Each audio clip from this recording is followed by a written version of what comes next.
kasing dali ng iniisip niya. Puno ito ng mga manloloko at mga henyo. Kahit siya, na nagtrabaho sa industriya ng 10 taon, ay pakiramdam na nagsisimula pa lang siyang maunawaan ang market. Kung may maibibigay akong payo, iyan ay huwag kang basta-basta sumabak sa mundo ng pananalapi. Pero sinabi ni Mateo na huwag mag-alala, gusto lang niyang siguraduhin na hindi masasaktan si Otako. Sumagot si Kiara na masaya siya na si Mateo ang partner ng kapatid niya. Tumayo siya, iniabot ang kamay, at sinabi na excited siyang makipagtulungan sa kumpanya.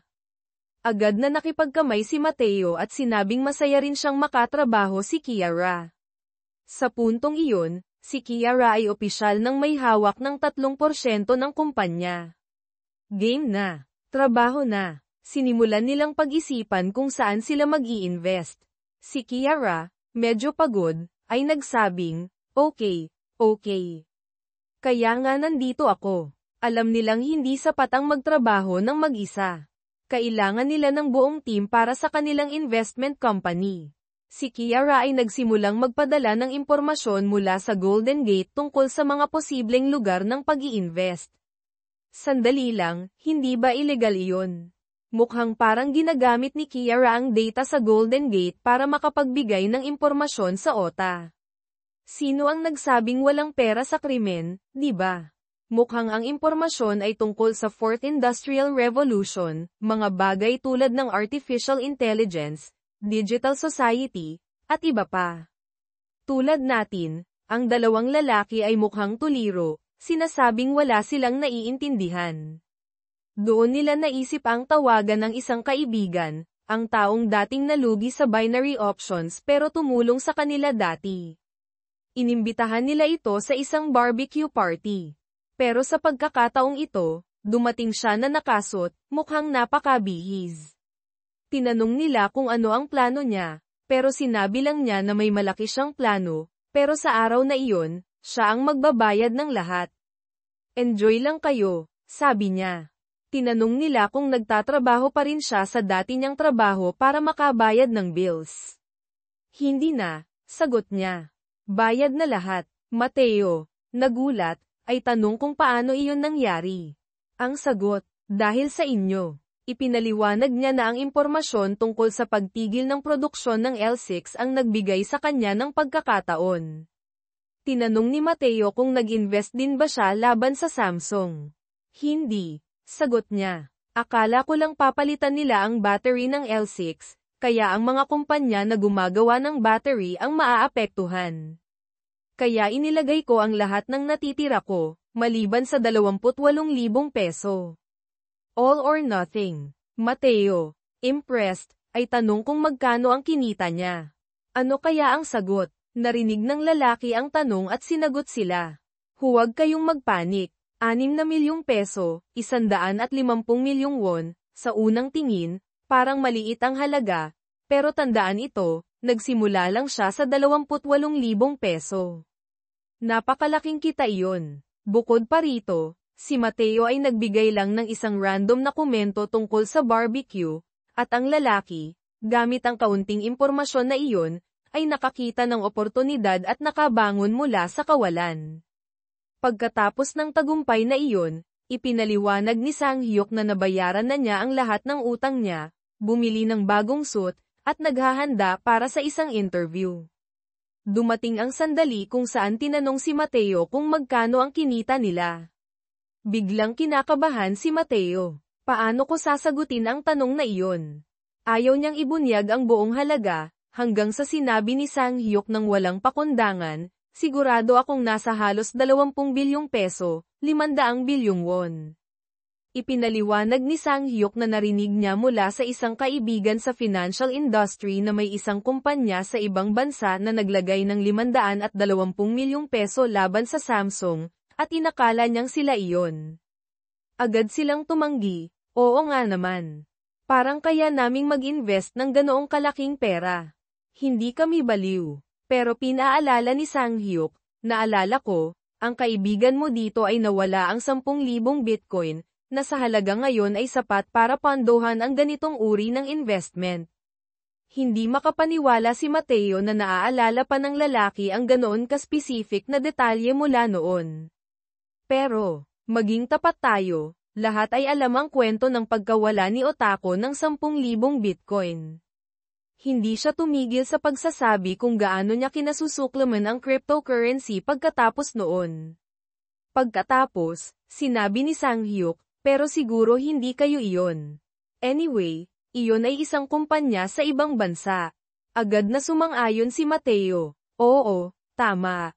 Walang dahilan para kami iyon. Hanggang sa ibinunyag ni Sang-hyuk ang bomba, ang kumpanya ay tinatawag na OTA, na nagkataon ay initials ng pangalan ng kaibigan mo. Wala nang lusot si Mateo. Ang lahat ng magagawa niya ay huminga ng malalim at sabihin, tarantado, napaka-impressive mo talaga. Hindi na nakapagtataka kung bakit siya itinuturing na isa sa mga henyo sa kanilang unibersidad. Tinanong ni Mateo kung bakit gusto siyang makita ni Sang-hyuk. Simple lang ang sagot ng lalaki, gusto ko lang magpasalamat at ipakita ang aking pasasalamat. Pero may problema si Mateo. Ayaw niyang malaman ng iba ang tungkol dito, kaya tinanong niya si Sang-hyuk na panatilihing lihim ang lahat. Tumugon si Sang-hyuk, syempre. Bilang presidente ng club, ipinapangako ko. Pagkatapos, bigla niyang tinanong, ano ang susunod na investment mo? Nalito si Mateo, sandali, sino ang nagsabi na magpapatuloy pa ako sa pag-invest? Pero alam na ng tarantadong ito ang sagot. Hoy, napansin ko lang na nagbukas kayo ng bagong korporasyon. Tigilan mo na ako, gago. Pinuri ni Sang-hyuk si Mateo. Simula pa lang nang makilala kita, alam kong iba ka. Naiintindihan mo na para magtagumpay sa merkado, kailangan mo ng isang bagay na higit pa sa matematika, analysis, at calculations. Kailangan mo ng swerte, intuition, o isang natatanging pananaw. Tumawa si Mateo, tigilan mo nga ako, pare. Wala akong kahit ano sa mga iyon. Walang intuition na makakapag-predict ng isang kumpanya na mawawala ng bilyon-bilyon. Ngunit ngumiti lang si Sang-hyuk, hindi lahat ng bagay ay may paliwanag. Pagkatapos ng mahabang panahon sa merkado, napagtanto ko na ang pinakamalalaking pagbabago ay palaging hindi inaasahan. Tulad ng sinabi ni Isaac Newton, maaari mong kalkulahin ang galaw ng mga celestial bodies, pero hindi ang kabaliwan ng tao. Napahanga si Mateo sa sinabi, tarantado, ang ganda ng quote na iyon. Parang makata na ako ngayon. Ngayon, si Mateo ay tila nagmamalaki, sinasabing, para mag-dominate sa merkado, kailangan mong ma-master ang kabaliwan. Kailangan mong maging matapang pero kalmado, may matalas na isip at matibay na kalooban. At iyon ang dahilan kung bakit parehong si Mateo at Sang-hyuk ay naniniwala na ang bida natin ay isang mahusay na investor. Tinanong ni Sang-hyuk, ano ang resulta? Nalito si Mateo, resulta ng ano, gago. Sumagot si Sang-hyuk, tulad ng sinabi ko kanina, nandito ako para sa isang interview. Aba, ang tarantado, talagang henyo. Mateo ay napahanga, sige, tatanggapin kita. Doon napagtanto ni Mateo na simula pa lang, ginabayan ni Sang-hyuk ang usapan papunta sa puntong iyon. Samantala, si Otako ay tahimik lang na kumakain, walang kamalay-malay sa lahat ng nangyayari. Alam ni Mateo na si Sang-hyuk ang tulong na kailangan nila. Pero hindi sapat ang tatlo lang sila. Kailangan nila ng isang tao na may kakayahang mag-isip ng objective at gumawa ng magagandang desisyon sa merkado. Sinabi ni Mateo kay Sang-hyuk, sa ngayon, ako ang CEO ng kumpanya. At naghahanap ako ng isang tao na makakatulong sa amin sa pag-abot sa aking ambisyon. Biglang tumahimik ang mesa. Nakatingin sa bote ng alak, sinabi ni Sang-hyuk, Mateo, ikaw ang amo ko. Dapat mong gamitin ang dalawang kamay mo para pagsilbihan ako. Pagkatapos, bigla siyang tumayo, wala akong pakialam sa lahat ng iyan. Mula ngayon, ihihiwalay ko ang personal na buhay sa trabaho. Ang edad ay isang numero lang, ang mahalaga ay ang kakayahan. Naniniwala si Sang Hyuk na ang pagtatrabaho kasama si Mateo ang pinakamagandang desisyon, at umaasa siyang magiging mahusay ang kanilang team. Alam ni Mateo na si Sang Hyuk ay mas handa kaysa sa kanilang dalawa. At sa totoo lang, ang tunay na trabaho ng isang CEO ay hindi ang pagiging pinakamatalino, kundi ang paghahanap ng mga taong pinakamatalino. Hoy, tarantado! Akala mo ikaw si Jeff Bezos, Elon Musk, Mark Zuckerberg, ha? Sa huli, nakipagkamay si Mateo kay Sang Hyuk, maligayang pagdating sa kumpanya ng OTA. Ngayon, ang barbecue party ay naging isang tunay na selebrasyon. Pati si Sang Hyuk, sa wakas, ay nag-relax na may hawak na isang baso ng beer. Grabe, sa wakas, nakahinga na rin ako ng maluwag. Halos mamatay ako sa kaba kanina. Bagamat nananatili siyang pormal, sinabi ni Mateo sa kanya na mag-relax. Sa ngayon, kailangan lang nating magpakapormal kapag marami na tayong empleyado. Dalawa lang ba tayo? Tanong ni Sang Hyuk. Sumagot si Otako. Hindi. Kasama natin ang ate ko, ang reyna ng itim na damit. Nang mabanggit nila na nagtatrabaho ang ate niya sa Golden Gate, agad na naintindihan ni Sang Hyuk. Kaya pala nagkaroon kayo ng lakas ng loob para sumabak sa mundo ng negosyo. Hindi na. Inabala ni Mateo ang sarili niya na ipaliwanag na wala namang kinalaman ang ate niya sa bagay na iyon. Sa halip, tinanong niya si Sang Hyuk kung kamusta na ang pag-aaral nito. Sinabi ni Sang Hyuk na hindi na siya madalas pumapasok sa paaralan nitong mga nakaraang araw. Nagdesisyon siyang mag-focus sa mas mataas na layunin at gumawa ng mas makabuluhang bagay sa kanyang buhay. Nakatuon siya ngayon sa paghahanap ng susunod na malaking pagbabago sa industriya. Sige nga, ipaliwanag mo, henyo. Gawin mo na ang maliit mong talumpating puno ng pilosopiya. At syempre, nagsimula siyang magpilosopiya. Noong una, lahat ng kumpanya ay naniwala na hindi magiging matagumpay ang mga multifunctional na cellphone, pero ngayon, lahat ng tao ay may isa nito. Iyon ay dahil ang mga henyo ang nagbabago ng mundo, at ang mga nahuhuli ay natutuklasan lamang na nagbago na ang mundo matapos mangyari ang lahat. Kaya, kahit hindi ka henyo, kung palaging bukas ang mga mata mo, maaari mong makita ang isang pagbabago at samantalahin ito. Sumang-ayon si Mateo. Oo, ganon din ang iniisip ko. Samantala, si Otako ay tahimik lang na nakaupo. Oo, sang-ayon ako. Kahit wala akong naintindihan sa sinabi mo. Kasabay nito, nag-toast sila para sa kumpanya ng OTA. Sa susunod na eksena, nakauwi na ang bida natin, lubos na pagod. Kinaumagahan, nagising siya na may matinding sakit ng ulo. Tumawag ang nanay niya at tinanong kung nasaan siya. Sinabi niyang uminom siya ng marami at nakatulog. Ngayon, nakaupo siya sa sala, tinitingnan ng ilang mga dokumento, at kinakabahan habang hinihintay ang susunod na oportunidad sa pag-invest. Biglang bumaba si Otako mula sa hagdan. Hoy, hindi mo ba balak sagutin ang teleponong iyan? Tumatawag ng walang tigil. Sinabi ng bida natin, wala. Scam lang yan. Pero nang lumapit si Otako, nakita niya ang caller ID, Shin Yuri. Pare, ang lamig mo naman. Bigyan mo naman ng pagkakataon si Waifu. Salamat kay Otako, sinagot niya ang tawag kahit ayaw niya.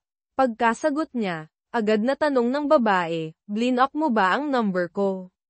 Kaya hindi mo sinasagot ang mga tawag ko. Bakit ayaw mo akong kausapin? Lubos na naguguluhan, nauutal siyang nag-sorry.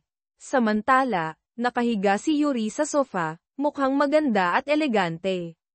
Tinanong niya kung gusto niyang kumain sa labas.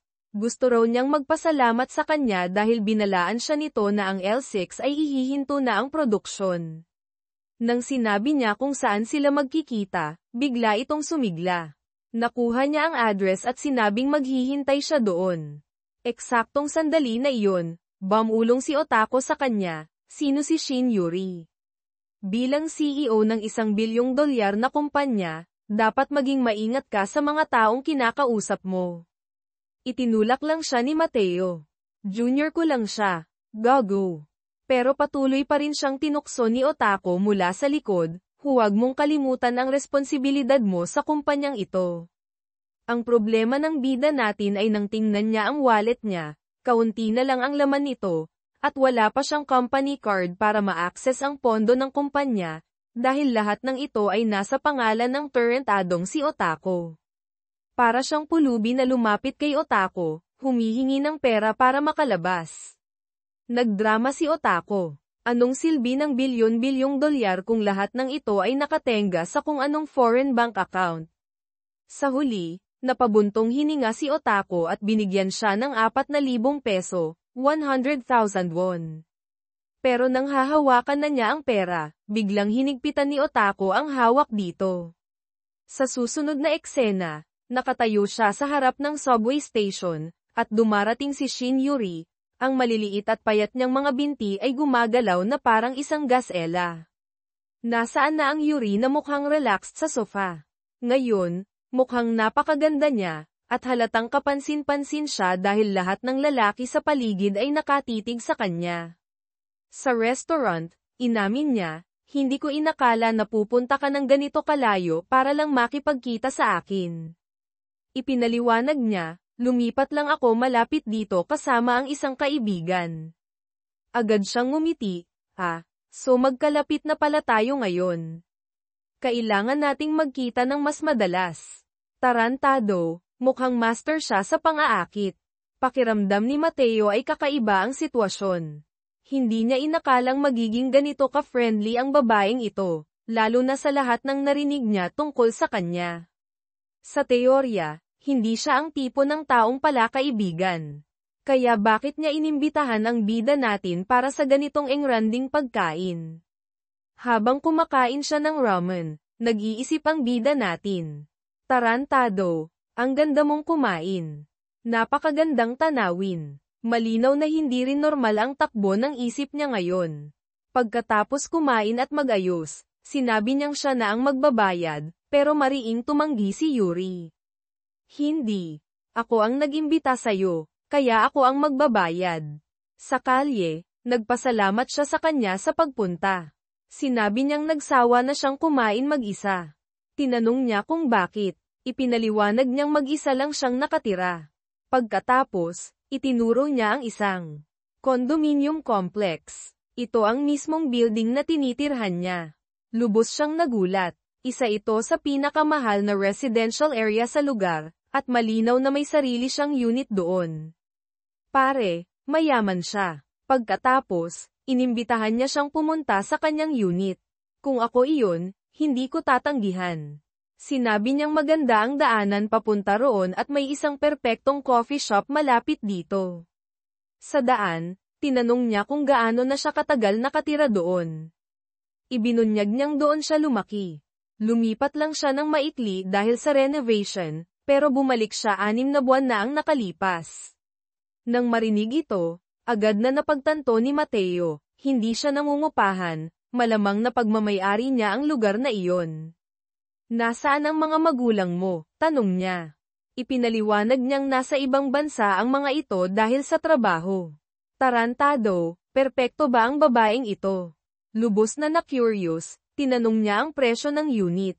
Walang pakundangang sagot niya. Ang pinakamurang unit ay nasa 72 milyong peso, 2.3 bilyong won. Pagkatapos ng maikling kwentuhan, biglang sinabi ni Yuri na may gusto siyang itanong. Gusto niyang sagutin ito ng tapat. Simula raw noong nasa tindahan ng cellphone sila, may isang bagay na hindi niya matanggal sa isip niya. Kinabahan ang bida natin. Ano kaya ito? Dahil lahat ng naririnig niya sa isip niya ay ang boses ni Otako na nagsasabi, mag-ingat ka sa mga bilyong dolyar na yan. Ngunit si Yuri ay ganap na inosente. Ang gusto lang niyang malaman ay, paano ka naging sigurado na ang L6 ay ihihinto ang produksyon? Pagkarinig nito, nag-relax siya. Hindi iyon ang uri ng tanong na ikinababahala niya. Naalala niya ang huling pagkakataon na sinubukan niyang iwasan ang tanong na ito at nabigo. Kaya't ibinigay niya ang pamilyar niyang sagot. Maraming tao sa internet ang nagsasabing sumasabog daw ang mga telepono, kaya't tumaya lang ako based doon. Ngumiti si Yuri. Sinabi mo iyon ng napakagaan, parang may alam kang sikreto. Napilitan siyang ngumiti ng alanganin. Grabe, sana nga mayroon akong ganoong impormasyon. Samantala, sa loob-loob niya, galit na galit siya dahil matagal nang hindi nag-a-activate ang kakayahan niyang makita ang hinaharap. Medyo nalungkot si Yuri at sinabing magiging maganda sana kung alam na nila ang mga bagay bago pa mangyari. Sumang-ayon siya. Mukhang ginagamit pa rin ni Yuri ang lumang telepono niya. Gusto niyang palitan ito ng bagong modelo dahil inanunsyo ng Samsung ang isang promo para sa trade-in. Tinanong niya kung ano ang palagay niya. Sinabi niya, oo, magandang deal yan. Sa tingin ko, hindi naman siguro agad malulugi ang Samsung. Pagkatapos, nagsimula siyang magpaliwanag. Ang totoong negosyo ng Samsung ay nasa semiconductors. May monopolyo sila, kaya tataas ang presyo. Kaya, oo, dapat mong itago ang telepono mo at palitan ito ng bago kapag dumating na ang oras. Pero habang papalayo na siya, sinabi niya, pero hindi ako eksperto, ha? Sumagot si Yuri, hindi mahalaga kung eksperto ka o hindi. Ang mga eksperto nga ninyo madalas magkamali. Pero dahil sinabi mo yan, itatago ko na lang ang mga stocks ko sa Samsung. Sandali lang, may stocks siya sa Samsung. Agad siyang nagtanong, ilan ang meron ka? Walang pakundangang sagot ni Yuri, bumili ako ng 20 shares. Nagulat siya. Ang halaga nito ay 80 milyong peso, 2 bilyong won. Sakto sa sandaling iyon, nakasalubong nila ang isang matandang babae na tinawag si Yuri na, Apo. Sinabi ng matanda kay Shin Yuri, masaya akong makita kang sapat na ang edad para maghanap ng asawa.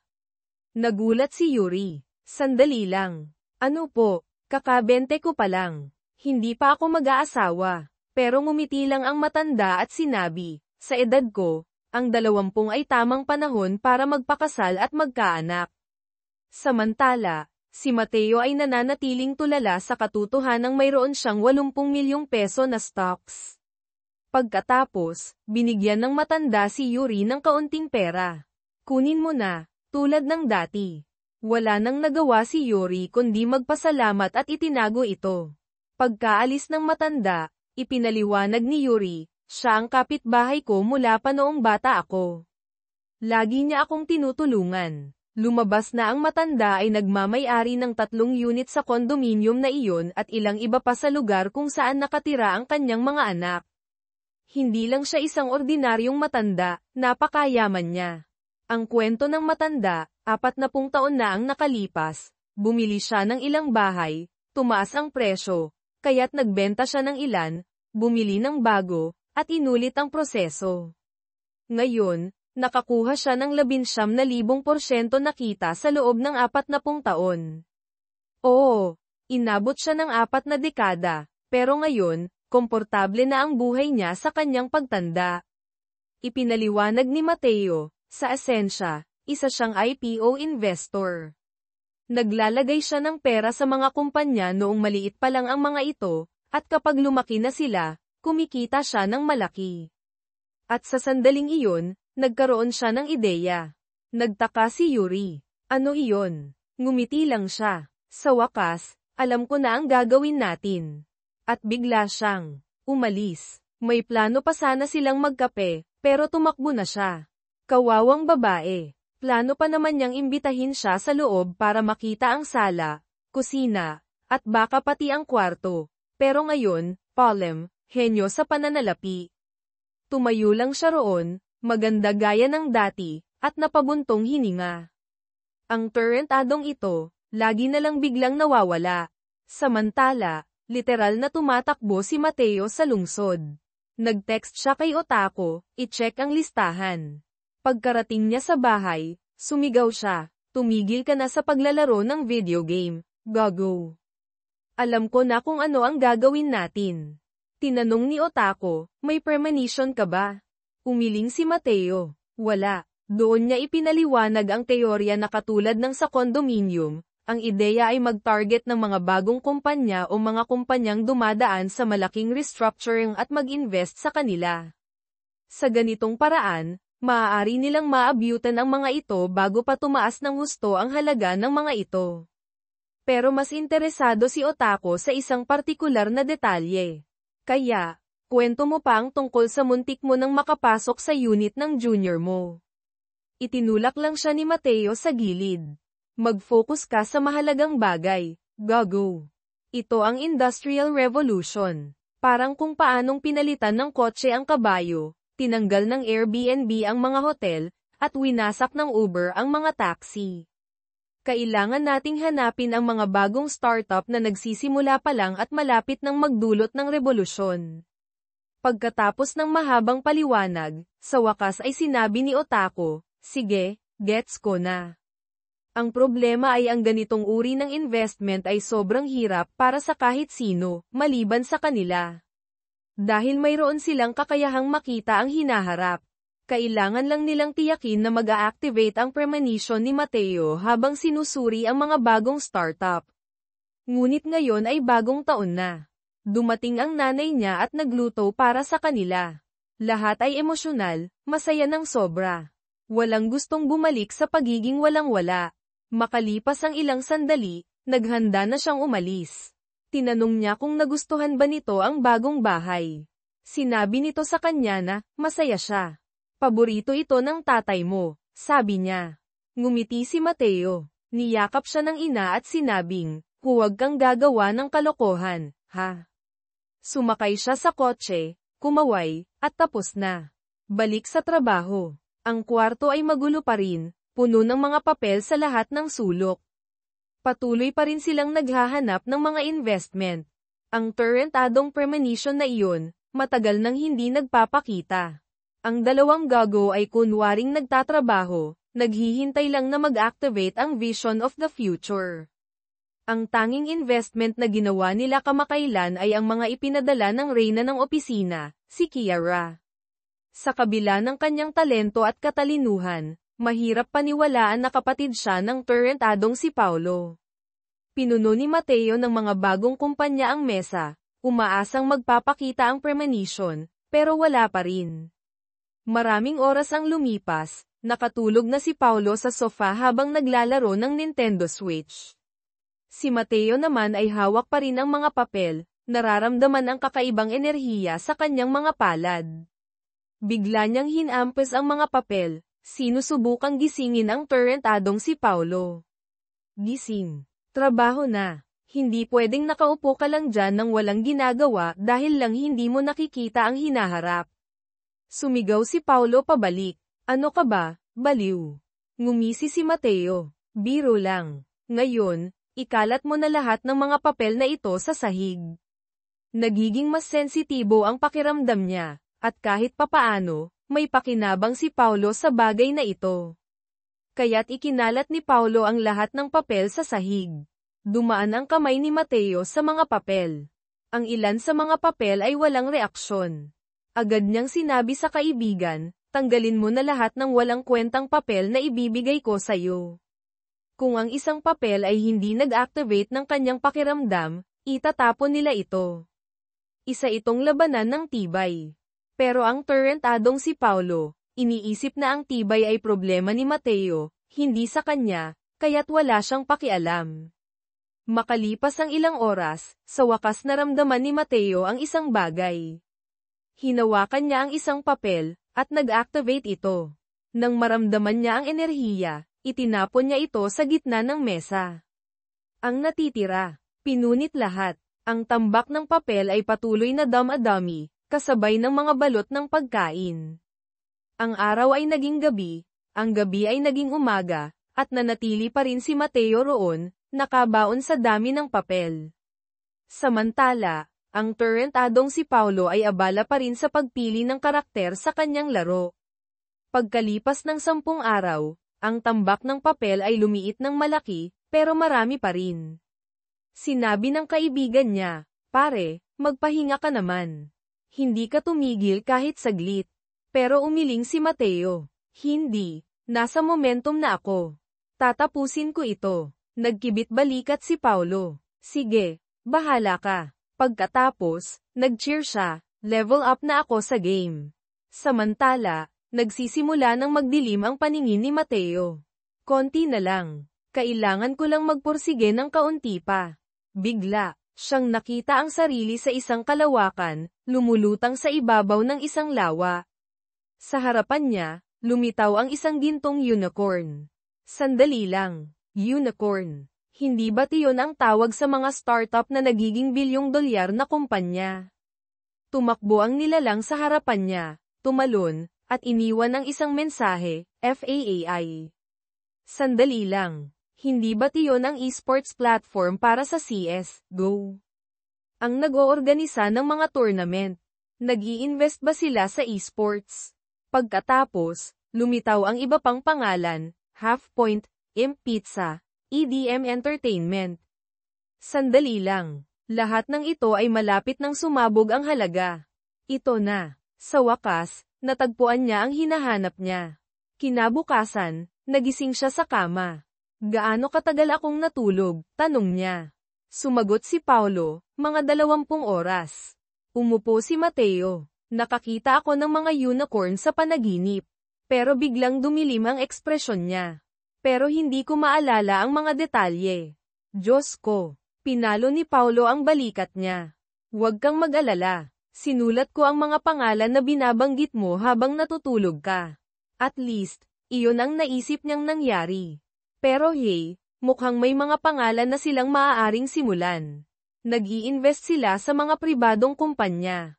Ang problema sa ganitong uri ng investment ay, hindi tulad ng stocks, ang mga pribadong investment ay nangangailangan ng negosasyon. Para itong, bibigyan kita ng isang tambak na pera, at kapag lumago ka, ibabalik mo sa akin ang mas malaking tambak ng pera. Okay, parang ganun. Pero napansin agad ng bida natin na masyadong maraming oras ang kakailanganin para bumuo ng isang buong team para lang pamahalaan ang mga investment na ito. Kailangan nilang kumilos ng mabilis para matiyak na hindi nila mamimiss ang anumang oportunidad mula sa panaginip niya. Kailangan nila ng isang two-step strategy. Hindi ko alam kung ano ang ibig sabihin nito, pero ang alam ko ay si Miguel Castro, ang dating investor na na-bankrupt, ay handa ng kumilos. At kung siya ang maghahandle ng lahat, confident na ako. Gagawin ng Torrentadong iyon ang lahat.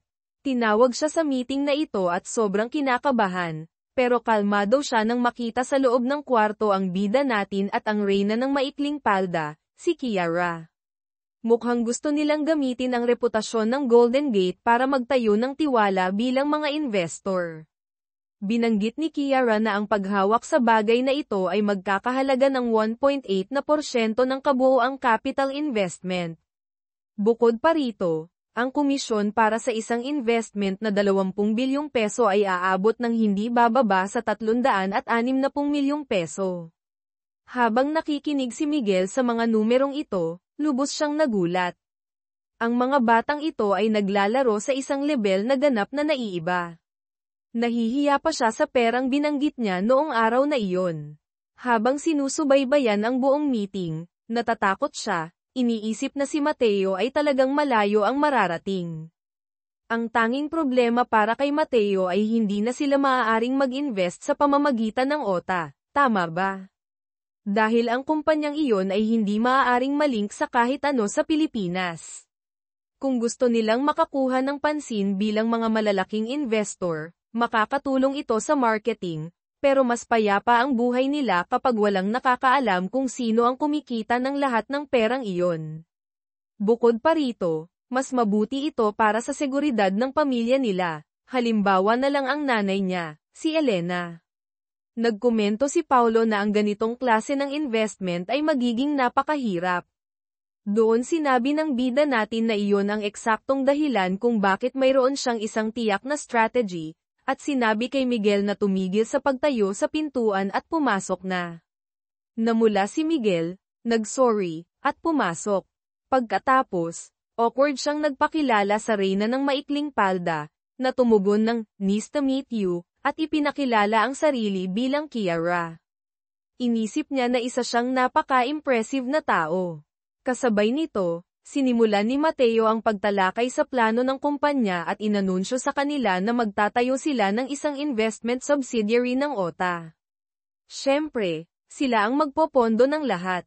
Ang initial capital ay 2.8 bilyong peso, at si Miguel ang maghahandle nito. Kawawang lalaki, muntik nang atakihin sa puso. Halos bumagsak siya, at hindi pa naman siya ganoon katanda. Bukod pa rito, makakakuha siya ng 2% ng kita ng kumpanya bawat taon. Miguel ay nagulat, 2.8 bilyong peso para magtayo ng isang buong kumpanya, at ibinibigay nila ang lahat ng perang iyon sa mga kamay niya. Ang kumpiyansa na ipinakita niya noong hapunan ay dahil sa tingin niya, lahat ng ito ay parang posibilidad lamang. Pero ngayon, ito'y nagiging realidad sa harapan niya. Sa harapan niya ay isang henyo sa larangan ng pamumuhunan, si Mateo, na sa unang hakbang pa lang niya ay nakakuha na ng bilyon-bilyon. At naroon din si Paulo, na tila nandito rin sa kung anong dahilan. Ang isip ni Miguel ay naguguluhan. Akala niya pupunta lang siya rito para maging isang karaniwang empleyado. Pero ngayon siya na ang magpapatakbo ng isang subsidiary company na may shares at kung ano-ano pa. Pinuri siya ng bida natin sa bawat desisyon na ginawa niya, pati na rin kung paano niya sinamantala ang sitwasyon ng L6. Wala na siyang pagpipilian para tumanggi, dahil ang bida natin ay naayos na ang lugar kung saan siya magtatrabaho. Mukhang lahat ng ito ay gawa ng reyna ng maikling palda, tama ba? Si Miguel ay ganap na nalilito at nahihiya, sinasabing hindi niya inaasahan na magiging mabilis ang mga pangyayari. Ngunit sinabi ni Mateo na tapos na, wala nang atrasan. Magtatrabaho siya roon dahil siya ang tamang tao para sa trabahong ito. Si Paulo, gaya ng dati, ay gustong magbigay ng pangalan para sa subsidiary company. Agad na sinabi ng bida natin na kalimutan na niya ang pagbibigay ng pangalan na parang otako, tulad ng Royal Bloodline Company, o kung ano pa mang kahalintulad. Habang pinapanood ni Miguel ang bida natin, napagtanto niya na nakakabilib na nananatili pa rin siyang parehas na tao kahit matapos ang lahat ng nangyari. Tumayo si Miguel at sinabi na dahil ang kumpanya ay may layuning hawakan ang pera mula sa ibang kumpanya, dapat itong tawaging K, na nangangahulugang, keep, panatilihin. At ganoon nga, ang kumpanya ay tinawag na K Company. Nang magkomento si Kiara at Paulo na simple ngunit malakas ang dating ng pangalan, sumang-ayon ang bida natin. Si Miguel ang magiging CEO, dahil siya ang mangangasiwa sa buong K Company. Ang bida natin ay gumawa pa ng USB na naglalaman ng lahat ng detalye tungkol sa kumpanya at ibinigay ito sa kanilang dalawa. Sa isang sobrang marangyang hotel, ang reyna ng maikling palda, si Kiara, ay nalulunod sa tambak ng mga papel, habang ang dalawang tarantado ay nakatayo sa tabi ng bintana, nakatingin lang. Mukhang ito ang magiging opisina ng K Company, dahil malapit ito sa airport. Ang mga investor ay maaaring dumating at umalis ng mabilis. Mukhang makikipagkita sila ngayon sa isa sa mga abogado ng kumpanya. At base sa paraan ng kanyang paglakad, halatang isa siyang taong may kapangyarihan. Tumayo si Kiara para batiin siya, at lumapit ang babae. Mukhang mas simple siya kumpara sa iba. Ang pangalan niya ay Ella Cruz, 26 na taong gulang, at sumali siya sa legal team. Ang legal dito ay tungkol sa batas, katulad ng isang abogado. Sana naintindihan mo iyon. Ngumiti ang bida natin, sinasabing hindi niya inaasahan na babae ang abogado. At agad na tinanong ni Paulo kung naghahanap ba ang CEO ng babae. Binalewala lang siya ng bida natin at binati si Ella. Si Paulo naman ay nagpakilala rin. Si Ella Cruz ay mukhang masayahin habang nagpapakilala, habang iniisip na inaasahan niyang ang pinuno ng bagong kumpanyang ito ay isang matandang lalaki, hindi isang batang lalaki. Aba, interesado ba siya sa CEO natin?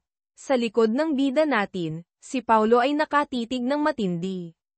Mukhang ang babaeng ito ay marunong magsalita ng 4 na wika, kaya't ginagawa siyang isang halimaw sa paghawak ng mga pandaigdigang pamumuhunan. Ang bida natin ay iniisip na may ilang tao talagang kahanga-hanga sa mundo, hindi katulad niya at ng kaibigan niya.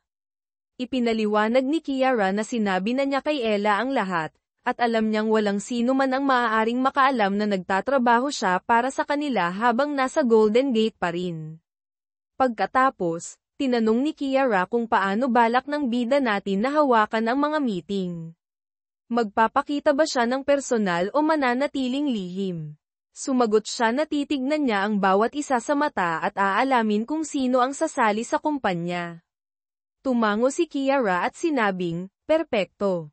Pagkatapos, oras na para sa pamumuhunan. Ang bida natin ay muling nagsimula sa kanyang mga paliwanag tungkol sa pamumuhunan.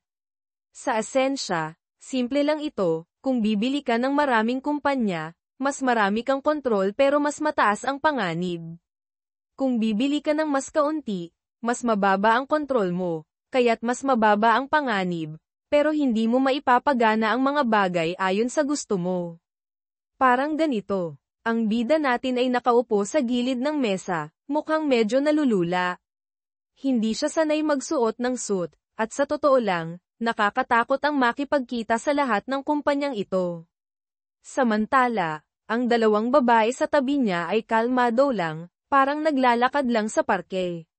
Doon niya napagpasyahang tingnan kung sino ang kanilang makikilala, at bigla siyang nagmukhang nagulat. Tinanong siya ni Kiara kung ayos lang siya, at sinabi niyang wala namang problema. Sa pagkakataong iyon, dumating ang dalawang may-ari ng unang kumpanya, HBY Strong at Gerald Bacon. Grabe, ito na yata ang pinaka-Amerikanong pangalan na narinig ko. Gerald Bacon. Ang bida natin ay agad na naisip na ang mga matagumpay na kumpanya ay kailangang kayang buuin ang kanilang layunin sa isang maikling pangungusap. Kaya't naghanda siya para makita kung ano ang sasabihin ng mga baliw na ito. At sinabi ng lalaking may buhok na nakatayo na ang layunin ng Face It ay maging Netflix ng industriya ng mga adult content. Aba, at least maikli ang sinabi niya. Ipinaliwanag niya na ang kasalukuyang industriya ay nagkakahalaga ng $15 bilyong, pero inaasahang tataas ang market sa $100 bilyong, at sa panahong iyon, palalawakan nila ang kumpanya ng 10 beses. Ang mga lider ng industriya ngayon ay gumagamit pa rin ng mga lumang modelo ng negosyo, at gusto nilang baguhin ang lahat sa pamamagitan ng paglikha ng Netflix ng kasiyahan. Lahat sila ay nagsasalita sa Ingles, at ang dalawang tarantado ay ganap na naliligaw. Sandali lang, ngayon ko lang napansin, ang logo nila ay mukhang katulad ng simbolo ng Facebook, at ang Netflix ay na-censor bilang Matchflix. Sinabi ng mga lalaki na gusto nilang isama ang teknolohiya ng Netflix sa mundo ng mga adult content, gamit ang VR at kung ano-ano pa. Napakamakabago nito na pati ang screen ng presentation ay pixelated. Ayoko nang alamin kung ano ang nasa screen na iyon. Si Paulo ay tumingin lang sa mga larawan bago sinabing ang ideya ay napakahusay. Gayunpaman, ang reyna ng maikling palda, si Kiara, ay nagsabi na walang kwenta ito. Ang ganitong klaseng content ay libre, kaya bakit magbabayad ang mga tao? Pero agad na pinatahimik siya ni Paulo. Kung may nakakaintindi ng industriya na ito, ako iyon. Kasabay nito, sumuko na lang si Kiara. Sige, mag-i-invest tayo sa Face It. Mukhang interesado ang mga investor. Ang pangalawang kumpanya ay Pizza M, na gumagamit ng robot para gumawa ng pizza nang walang manggagawa. Napakasarap, mag-invest sa pagtatapos ng labor ng tao. Napakagandang kumpanya. Siguradong mag-invest na. Gawin itong sumabog sa mundo. Siyempre, sinabi ni Paulo na perpekto ang ideyang ito at dapat silang mag-invest. Si Kiara ay hindi gaanong kumbinsido, pero itinuro ni Paulo ang sarili niya at sinabing hindi niya naiintindihan ang pizza tulad ng pagkakaintindi niya. Pagkatapos, nagsimula siyang magsalita tungkol sa lasa, sinasabing dapat itong masarap dahil ang mga tao ay sanay na sa pag-order ng pizza, at ang lasa ang pamilyar sa kanila. Matapos ang mahabang diskusyon, nag-invest sila ng $7.5 milyong. Gabi na. Ang bida natin ay bumagsak sa kama, pagod na pagod. Tinanong niya si Paulo kung pagod na rin ba siya. Sumagot si Paulo, hindi. Ang meeting ang dali-dali lang. Nakaupo lang ako buong oras, kaya ang saya. Noon lang napagtanto ni Mateo na ang tarantadong iyon ay hindi gumamit ng kahit kaunting mental na enerhiya para sa meeting na iyon. Sa kasamaang palad para sa kanya, bukas ay kailangan niyang gumising para sa isa pang meeting. Naisip niyang matulog, pero bigla siyang tumayo at nagpa siya na maglakad-lakad sa ilalim ng liwanag ng buwan. Habang naglalakad, naisip niya ang tungkol sa isang babae, si Soa, na iniwan siya para sa isang hari ng Gucci. Nagtaka siya kung ang tagumpay na laging sinasabi ng babae ay pareho ba sa buhay na meron siya ngayon. Diyos ko, tamang-tama ang ganitong klaseng Sigma mindset. Habang palabas siya ng hotel, bigla niyang nakita si Ella Cruz. Nag-eehersisyo siya sa gabi. Diyos ko, napaka-focus niya. Pagkatapos ng mahabang araw ng meeting, nag-jogging pa siya sa gabi. Humihingal si Ella, mukhang medyo masaya, at sinabi niyang katatapos lang niya mag-ehersisyo. Inalok niya si Mateo na uminom ng beer, at pumayag siya. At ganoon na lang, tila natapos na ang career ng CEO natin. Sa bar ng hotel, tinanong ni Mateo kung ito ba ang unang beses ni Ella sa Pilipinas. Sumagot siya, hindi. Nakapunta na ako dito ng 3 beses dati, pero ito ang unang beses na may kinalaman sa trabaho. Nagpasalamat si Mateo sa kanya sa pagpunta, at sinabi niyang napakalaking tulong niya. At heto na naman, isa na namang tao ang nagbanggit tungkol sa pagsabog ng L6. Alam na ni Ella na ang OTA ay pag-aari ng isang kaibigan ni Kiara, at ang taong iyon ay kumita ng bilyon-bilyon, libo-libong bilyon, milyon-milyong bilyon. Hindi na niya tinanong kung si Mateo iyon, basta inassume na siya iyon, sabay cheers gamit ang beer nila. Medyo nagulat ang bida natin. Hindi niya inaasahan na ang ginawa niya ay magkakaroon ng ganitong kalaking epekto, na pati mga tao mula sa ibang bansa ay pinag-uusapan ito. Mapagkumbaba niyang sinabi na swerte lang iyon. Pero masaya si Ella, sinabing, hindi maaaring swerte lang iyon. Napakatapang mo para makita ang potensyal sa mga pagsabog at mag-invest ng ganito.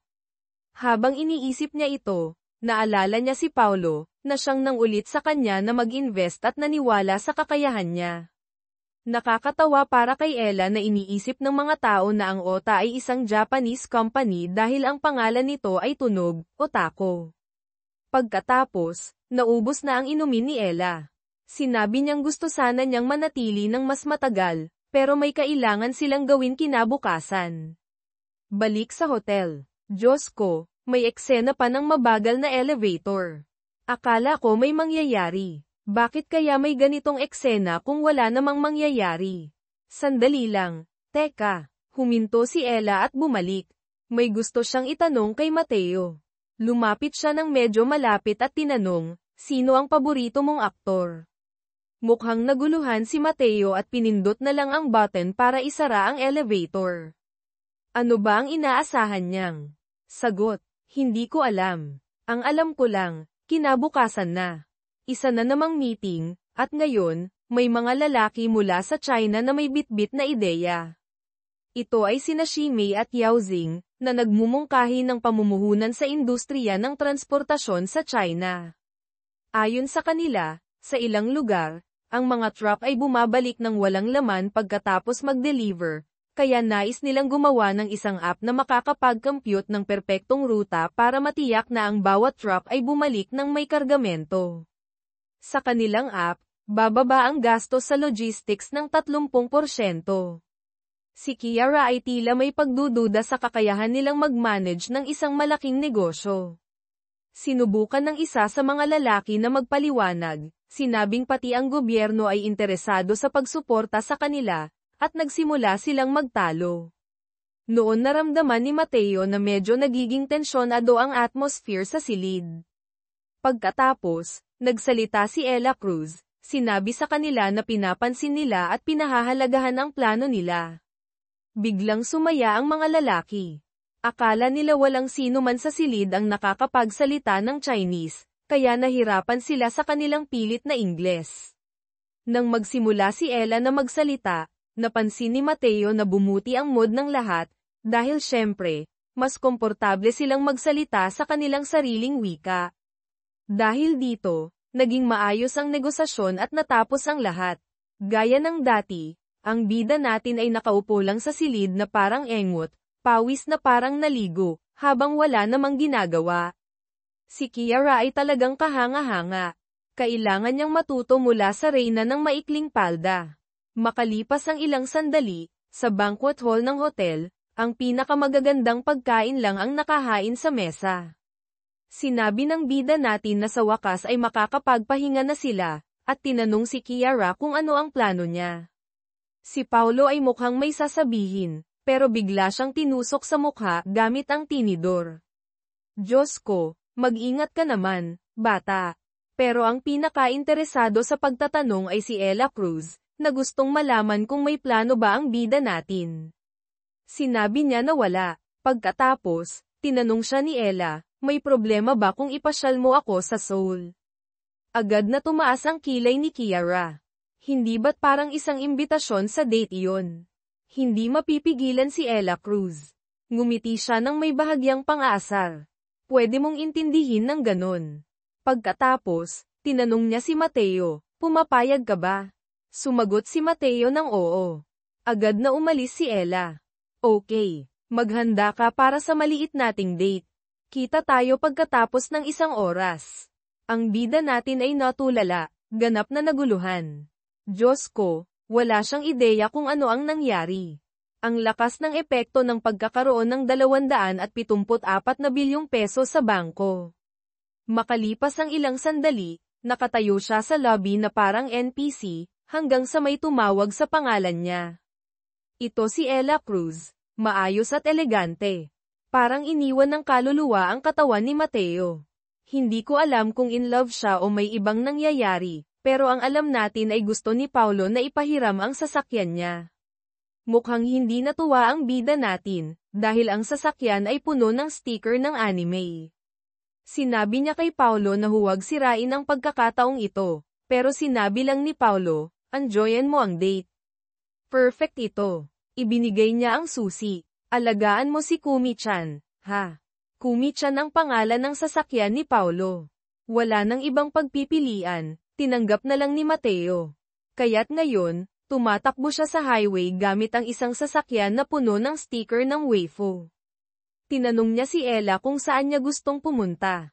Sinabi ni Ella na gusto niyang bisitahin ang University of the Philippines. Diyos ko, sigurado siyang may makikilala siya roon. At ang taong iyon ay mag-iisip, wow, tingnan mo siya, mayaman at elegante. Tinanong ni Ella kung pwede iyon, dahil narinig niyang dating estudyante si Mateo roon. Sumagot si Mateo ng oo, kaya't napagdesisyonan na. Pero hawak niya ng mahigpit ang manibela, puno ng takot. Hindi dahil natatakot siyang may makilala siya, kundi dahil natatakot siyang may makakita sa kanya na nagmamaneho ng Kumi-chan. Kung may kumalat na chismis tungkol dito, siguradong masisira ang reputasyon niya. Nakarating na sila, nakaparada ang Kumi-chan sa tabi ng isang BMW na napakasosyal. Pagkababa ni Mateo sa sasakyan, gusto sanang magtanong ni Ella, pero alam na ni Mateo ang unang misyon niya, lumayo sa sasakyang ito. Pero biglang may sumigaw ng pangalan niya at sinabing nami-miss siya. Binati niya ang tao. Nakatayo roon na nanginginig sa lamig, sinasabing matagal na nga. Pero ang mga tao ay nagulat. Anong klaseng sasakyan yan? Biglang may lumitaw na kakaibang babae. Tinitigan niya ang bida natin ng may pagkasuklam at tinanong, hindi ka ba talaga nahihiya magmaneho ng sasakyang may mga sticker na ganito? Ang pangalan niya ay Lee Hami, 23 taong gulang. Agad namang sumagot ang bida natin. Ano ba ang problema mo sa ginagawa ng ibang tao sa sasakyan nila? Pero ang babae ay sumagot ng mas matindi, kahit papaano, dapat mong isaalang-alang kung gaano kasama ang pakiramdam ng ibang tao kapag nakikita nila ang basura na yan. Alam ng bida natin kung sino ang babae na ito. Alam niyang mahilig itong maglaro ng mga ganitong klaseng laro. Sinabi ng mga kaibigan niya na huwag na lang pansinin ang babae, dahil palagi itong ganito. Sumang-ayon siya, oo, Palagi siyang nakakainis. Pero ang makita siya ulit pagkatapos ng mahabang panahon ay medyo kakaiba. Biglang sumigaw si Lee Ha-mi, tinawag ang pangalan ni Soa. At dumating na sila, si Soa at ang hari ng Gucci. Ang magkapareha. Siyempre, katabi nila ay isang sobrang mahal na sports car. Kanino kaya ang sasakyan na iyon? Sa kanya. Agad na napansin ni Soa ang sasakyan na puno ng sticker ni Paulo. Alam niya kung kanino ito. Nagsimulang tumawa si Lee Ha-mi habang nakatingin sa bida natin. Ang sasakyang yan ay sobrang nakakatawa. Alam niyang ang pamilya ng bida natin ay nalugi, nawala na siyang pera, pero magpakita sa universidad gamit ang sasakyang iyon. Talagang nakakahiya. Agad namang sinabi ng mga kaibigan niya kay Lee Ha-mi na tumahimik na at huwag nang maging masyadong nakakainis. Noon naman nagsalita si Ella Cruz. Tinanong niya kung bakit sumisigaw ang babae. Lumingon si Lee Ha-mi kay Ella, mas lalo pang galit. Alam mo ba kung sino ako? Nagkunwari si Ella na inosente, pagkatapos ay lumapit sa bida natin at tinanong siya, kaibigan mo ba siya? Sumagot ang bida natin, oo, ilang dating kakilala lang sa universidad. Samantala, ang mga lalaki sa paligid ay biglang naging interesado sa kung sino si Ella Cruz. Biglang kinuha ni Ella ang business card niya. Ella Cruz, Golden Gate. Sapat na iyon para patahimikin ang lahat, lalo na't siya ay isang abogado, isang napakahusay na abogado. Napahinto si Soa. Maganda siya. Oo, pero hindi ko gugugulin ang kahit isang sentimo para sa babaeng iyon. Pagkatapos, lumapit ang hari ng gym at iniabot ang kamay para makipagkamay. Ako si Go Jung-hyuk. Panatilihin natin ang orihinal na pangalan. Si Jung-hyuk ay nagpakilala kay Ella Cruz. Dapat na lang siguro niyang kunin ang espada at putulin ang braso niya para ibigay kay Ella doon mismo. Ang tarantado ay gusto pang malaman kung ano ang ginagawa ni Ella sa Pilipinas, kung ito ba ay para sa bakasyon o trabaho. Sinabi ni Ella na pumunta siya dito para sa isang napakahalagang gawain, pero ngayong araw ay parang mas nag-e-enjoy siya. Pagkatapos ng maraming araw na nakakulong sa hotel kasama si Mateo, gusto niyang lumabas at makita ang universidad. Ang mga kaibigan ng bida natin ay iniisip na talagang malupit ang bida natin. Ilang araw sa parehong hotel kasama si Ella Cruz. Hindi mapipigilan. Sinubukan ng bida natin na ipaliwanag na hindi iyon ang iniisip nila, habang si Soa ay tahimik na galit, kinukuyom ang labi. Pilit niyang pinipigil ang emosyon niya pero hindi niya ito ganap na makontrol. Samantala, ang kasalukuyang boyfriend niya ay iniabot ang business card niya at nagpakilala kay Ella Cruz. Pinili niya ang mayaman, kaya kailangan niyang magpanggap na walang nakikita, di ba? Ang lalaki ay nagpakilala, sinabing ang ama niya ay presidente ng isang kumpanya at may koneksyon sila sa Golden Gate. Patuloy siyang nagsasalita, nakikipag-usap. Pagkatapos, tiningnan niya ang bida natin at sinabing kung may kailangan siya, magpadala lang ng mensahe. Nagpasalamat si Mateo sa kanya, pero mukhang wala siyang pakialam sa lalaki. Iniisip lang niya na kung sakaling kailanganin niya ng tulong mula sa kumpanyang ito, maaaring maging kapaki-pakinabang ito. Pero dahil sa sarili niyang mga koneksyon, naisip niya na hindi niya kailanman kakailanganin ito. Gayunpaman, mapagkumbaba siyang sumagot na ang pagkakaroon ng business card na iyon ay nagbibigay sa kanya ng kaunting kapanatagan. Hindi ko alam kung iyon ba ay isang uri ng banayad na pang-aasar ng mga Pilipino o isang pahiwatig na mensahe, pero ang lalaki ay tiyak na nakaramdam ng pressure. At sa oras na iyon, tumalikod si Soa at sinabihan ang boyfriend niya na bilisan. Kailangan pa niyang makinig sa boyfriend niya na nagsasabing masaya siyang makilala si Ella. Nang umalis si Soa, sinubukan ng iba pang tao na imbitahan si Ella para kumain ng tanghalian. Ang kakaibang babae sa likod ay galit na galit, iniisip na walang espesyal sa pagiging abogado ng Golden Gate.